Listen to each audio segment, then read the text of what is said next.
करेगा परमात्मा है। परमात्मा परमात्मा परमात्मा।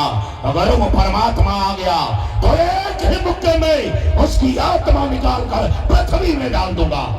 चला जाए यहां से। जा रहा हूं। क्यों द्रौपदी अब इस सभा में रानी महारानी की तरह क्या अपनी साड़ी उतरवाती है? क्या इस अंधे की औलाद दुर्योधन को अपना यह सुंदर यौवन दिखाती है? दुर्योधन, मैंने तुझे उस दिन भी अंधा कहा था और मैं तुझे आज भी अंधा कह रही हूँ। जो तू मेरी इस दशा की ओर नहीं देख रहा है। मैं देख रहा हूं द्रौपदी, ये आंसू नहीं अरमान दुर्योधन के निकले हैं। ये वही कुंड में गिरने वाले पानी के छींटे हैं। हाँ, तू अंधा है तभी तो मेरी इन पवित्र दयावान आंसुओं को पानी के छींटे बता रहा है। हाँ, ये आंसू भी घड़ी दो घड़ी के मेहरबानी है। ओस है पत्तों के ऊपर, जो दिन चढ़े ढल जाएगी। जो नमी बाकी रहेगी वो धूप से जल जाएगी। तेरी ये दुहाई, तेरी ये फरियाद आज बिन बिस्पल जाएगी। जाएगी तो शीश के बल अब दासियों में जाएगी। अब तेरा काम होगा कुंदन बरन, घुराना मेरे सर पर चमर और दबाना मेरे ये चरण।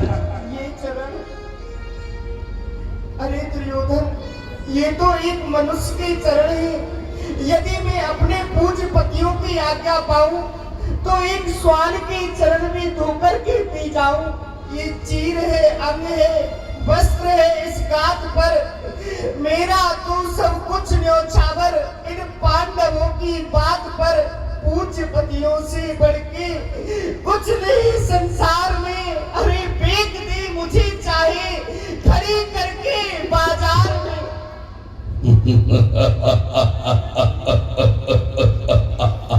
द्रौपदी, इस बेइज्जती और बेहयाई से बचने का एक मार्ग है, और वो मार्ग क्या है? तू अपने इन पांचों पतियों को छोड़ करके इस सुयोधन का वर्ण करे और वहां से भागती हुई आ मेरी बाई राग पर बैठकर मेरे सीने से आलिंगन करे। तेरी जंघा पर द्रौपदी नहीं, यह भीम की गदा बैठेगी, गदा। आज ये भीम इस घनी सभा में अपनी दोनों भुजा उठाकर प्रतिज्ञा करता है कि मैं युद्ध स्थल में तेरी जंघा को तोड़ूंगा और जो दुशासन द्रौपदी के केस पकड़ करके इस सभा में लेकर के आया है, उस दुशासन के सीने को चीर कर उसके रक्त से इस द्रौपदी के केसों को सींचूंगा। ये मेरी अकाल प्रतिज्ञा है। बैठ जा, प्रतिज्ञा। बैठ जा। जब देखे फटे ढोल की तरह बजने लगता, बैठ। दुशासन वीर, खींच ले द्रौपदी की चीर, नग्न बना दे इसे। आदेश हमारा। जो आज्ञा। उतारो इसकी चीर। द्रौपदी भैया, द्रौपदी द्वारकानाथ से प्रार्थना करती है। जब उस सभा में कोई द्रौपदी को दिखाई नहीं दिया, कोई मेरी सहायता कर सकता है, रक्षा कर सकता है, तो कोई नहीं बोला, तो द्रौपदी को याद आया, द्वारकानाथ को याद करती है। शरण गहे की शरण को रहो तुम्हें अत्यार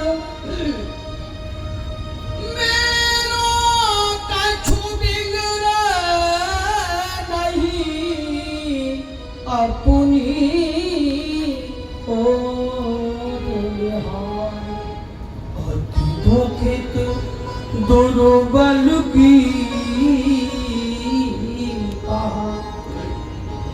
या सिंह ते बस आएगी, देखोगे दासी को जो दुख तो लाज तुम्हारी जाएगी। तुम बिन मेरो या जगत न धीर धरैया और है, जो कोई जाकी शरण वाही को की लाज है। द्वारकानाथ, मैं आपकी शरण हूँ। भीष्म गुरु द्रोण कृपाचार्य के समक्ष आज करुणा निधान, करुणा का बीज बो चुकी अंधे धृतराष्ट्र के आगे खूब रो रो कर करुणा निधान आंसुओं से मुंह धो चुकी नग्न सियोदन की बैठी जो जंगा पर, तो पिता पति दोनों की लोक लाज खो चुकी।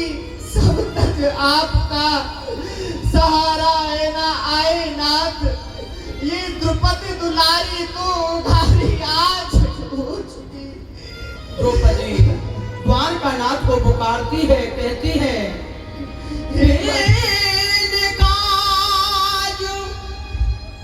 आज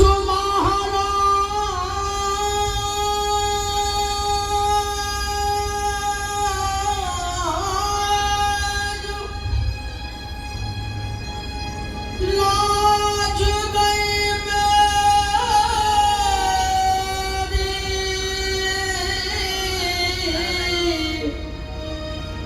दुख हरो द्वारका नाथ शरणों में तेरी। दुख हरो द्वारका नाथ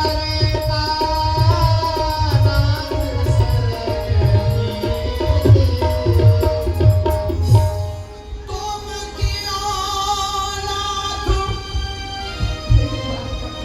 शंभु के धन को भंजोगे, तुम कियो नाथ धन को भंजन आती आदत मदन गोपाल मुनि रोमन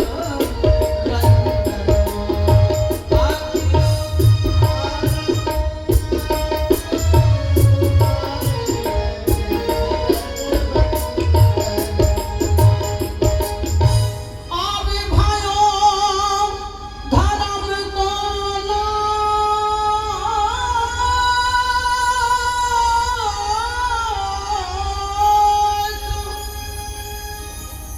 आव भयो धर्म को पाप रहो छाई, लखवा धम सभा की और नारो बेलो आई, लखवा सभा और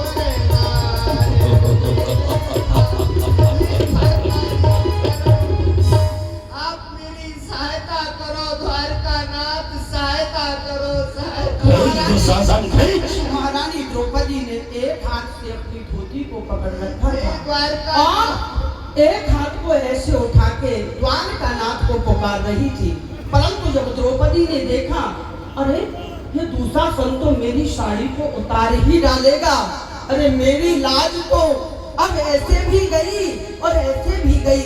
जैसे ही महारानी द्रौपदी ने अपने दोनों हाथ उठा करके द्वारकानाथ को पुकारा, उसी समय क्या हुआ?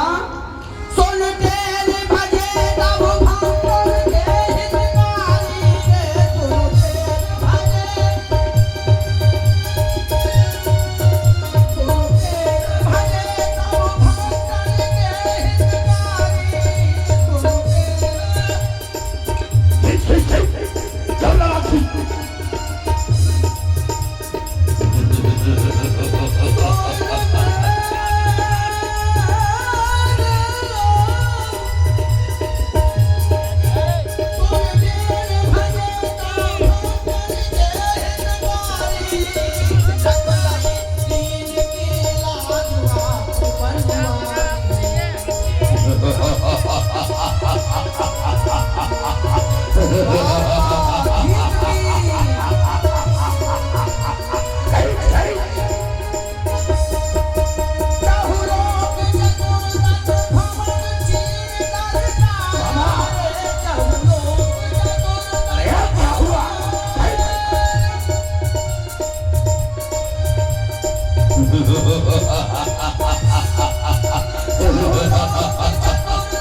अरे क्या हो गया, इतना खिलाया तुझे, जोर लगा।